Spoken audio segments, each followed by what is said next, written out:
Hello friends, welcome to SSC coaching centre. आज के video में जो भी सवाल मैं कराऊंगा सभी प्रश्न आरआरबी एनटीपीसी के एग्जाम में पूछे गए हैं। तो चलिए स्टार्ट करते हैं। पहला सवाल, एक कर्मचारी के वेतन में 30% की वृद्धि की गई जिससे उसका वेतन 910 रुपये हो गया। बढ़ोतरी होने से पहले उसका वेतन क्या था? बढ़ोतरी होने से पहले उसका जो भी वेतन होगा अपने आप में 100% होगा। ठीक है, अपने आप में कितना होगा? 100%। और 100% से उसमें क्या हो गया? 30% की वृद्धि हो गई तो वो 130% हो गया। ठीक है, और जब 130% हुआ तो उसका वेतन हो गया 910 रुपये। कितना हो गया भैया? 910 रुपये हो गया। लेकिन हमें तो 100% का मान चाहिए ना, तो इस 910 में 130 से हम डिवाइड कर देंगे। ठीक है, क्योंकि 130 का मान है ये, और 100% का मान निकालना है तो 100 से हम कर देंगे गुना। ठीक है, जीरो से कटेगा जीरो, 13 सत्ते 91, 7 का गुना 100 से कर दो तो ये हो गया 700। यानी कि उसका जो वेतन पहले कितना था? 700 रुपये था। सी ऑप्शन आपके सवाल का बिल्कुल सही जवाब है। अब देखते हैं अगला प्रश्न। अगला प्रश्न है 34 का 15% क्या है?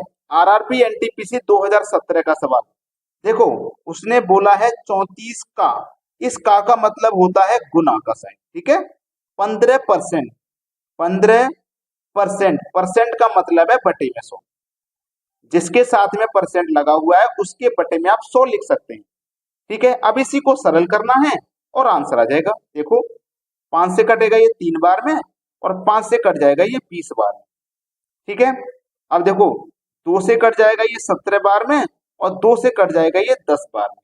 ठीक है, 17 का गुना 3 से कर दो, 51 हो जाएगा। बटे में कितना है? 10। अब 10 से भाग दूंगा, एक जीरो है तो एक संख्या बाद दशमलव लग जाएगा, यानी कि 5.1। ये आपके सवाल का बिल्कुल सही आंसर है। 5.1 किस ऑप्शन में है? पहले ही ऑप्शन में दिया गया है। अब देखते हैं अगला सवाल। अगला सवाल है 24 के 3/5 का 40% क्या है? उसने बोला है 24 का की के लिखा हुआ है तो उसका मतलब है गुना। 3/5, 3/5 में का मतलब गुना। 40%, मैंने क्या बताया था? जिसके साथ परसेंट का साइन है उसके बटे में आप 100 लिख सकते हैं। ठीक है, बस इसको सरल करना है, आंसर आ जाएगा। क्लियर होगी बात? देखिए, 24 का गुना 3 से कर दो तो 24 दिया 72, बटे में 5 आ जाएगा, गुना 40/100 आ जाएगा। ठीक है, अब देखो, 20 दूनी 40, 20 पंजे 100। ठीक है, 72 का गुना 2 से हो जाएगा तो 144, 5 का गुना 5 से हो जाएगा तो 25, 25 पंजे 125, और लग जाएगा दशमलव। ठीक है, 25 पंजे 110, 25 कट गया तो यहाँ पे कितना बटा? 19 बचा। 19 में तो जाएगा नहीं, 19 में तो जाएगा नहीं, तो 5 दशमलव करके किस ऑप्शन में आंसर है? एक ही ऑप्शन है जिसमें 5 दशमलव करके आंसर है, तो वही हमारे सवाल का सही जवाब है। अब देखते हैं अगला सवाल। अगला सवाल है 200 में 95 को प्रतिशत में बदलें। 200 में 95 को, जैसे मान लीजिए आपके 200 में से 95 अंक आए, उसे हमें प्रतिशत में बताना है। 200 में से आपने कितने हासिल किए? 95।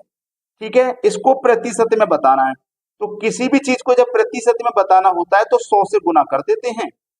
ठीक है, अब देखो, 100 से ये 200 कट जाएगा 2 बार में, और 2 से कटाओगे आप 95 को तो ये कट जाएगा 47.5 बार। ये आपके इस सवाल का बिल्कुल सही जवाब है। किस ऑप्शन में? ये देख लीजिए, ये दिया गया है आपके बी ऑप्शन में, ये प्रश्न का बिल्कुल सही जवाब है। अब देखते हैं अगला सवाल। सवाल है प्रश्न चिन्ह के स्थान पर क्या आएगा? प्रश्न चिन्ह ये रहा, इसके स्थान पे क्या आएगा ये बताना है। ठीक है, देखो, प्रश्न चिन्ह मैंने लिखा और मैंने आपको बताया है प्रश्न चिन्ह हो चाहे कोई सी संख्या हो, उसके साथ में अगर प्रतिशत का साइन है तो प्रतिशत का मतलब होता है बटे में 100। ठीक है, ऑफ का मतलब क्या होता है? गुना। ठीक है, 40 बराबर 1.20, यही तो है। अब देखना ध्यान से, प्रश्न को ध्यान से देखिएगा। यहां से जब आप दशमलव को हटाएंगे तो दशमलव के स्थान पे 1 आ जाएगा, दशमलव के बाद दो संख्या है तो 2 जीरो आ जाएगा।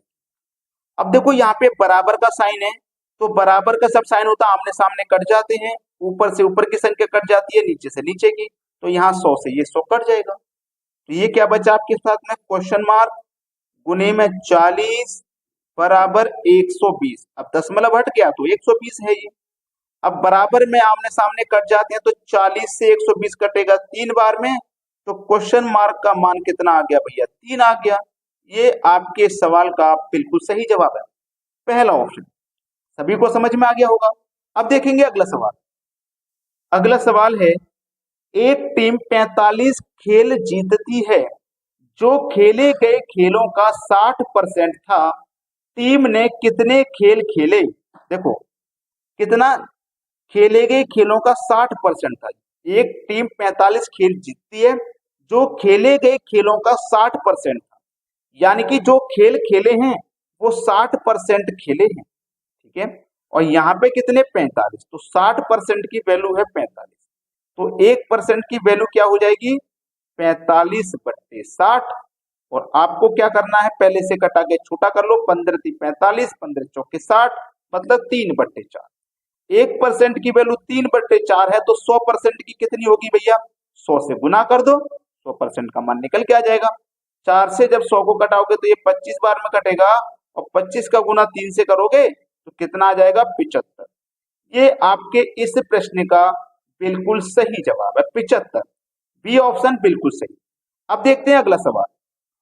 अगला प्रश्न है, मुकेश शर्ट पर 30%, 25%, 15% के अनुसार छूट देता है, एकल बराबर छूट ज्ञात करिए।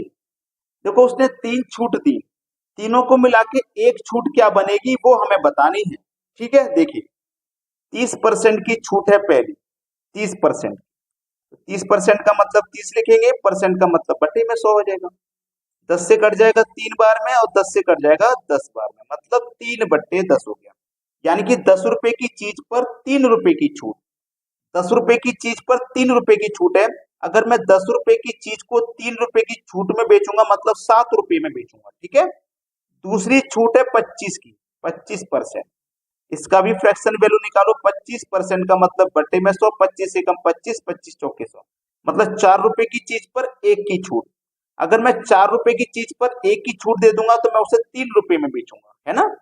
फिर तीसरी छूट है 15%, 15% की फ्रैक्शन वैल्यू निकालो। 15% का मतलब बटे में 100, 5 दिया 15, 5 से कट जाएगा 20 बार में, मतलब 20 रुपए की चीज पर 3 रुपए की छूट।